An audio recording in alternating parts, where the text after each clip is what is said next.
aktor utama yang merusak negeri ini? Lo harus tahu siapa aktor utama yang rusak negeri ini. Banyak yang ngeluh negara kita nggak beres, pemerintahnya nggak benar, kebijakannya nggak pro dengan rakyat. Ini semua karena ulah satu kekuatan, yaitu oligarki.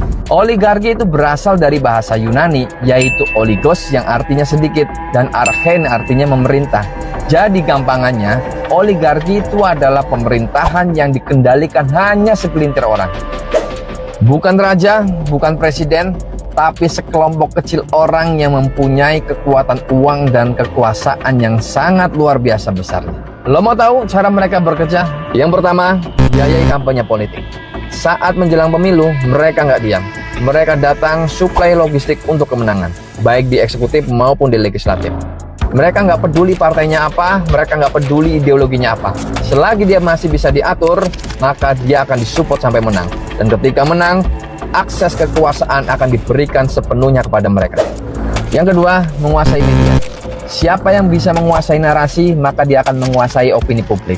Dan opini publik dibentuk melalui media. Dan siapa yang bisa menguasai opini publik, maka dia yang akan memenangkan pertarungan dan berkuasa. Yang ketiga, kendalikan regulasi. Mereka akan mengendalikan partai politik. Karena partai yang punya anggota DPR, dan DPR lah yang buat undang-undang.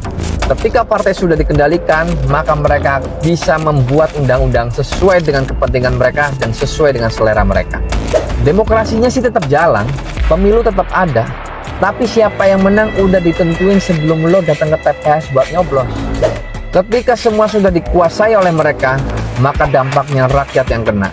Lapangan pekerjaan makin susah, kebijakan lebih pro pada korporasi, lingkungan rusak, sumber daya alam dikeruk habis-habisan, biaya pendidikan mahal, dan lain sebagainya, serta KPK dilemahkan. Dan lo harus tahu bahwa 4 orang terkaya di Indonesia, kekayaannya setara dengan 100 juta orang termiskin.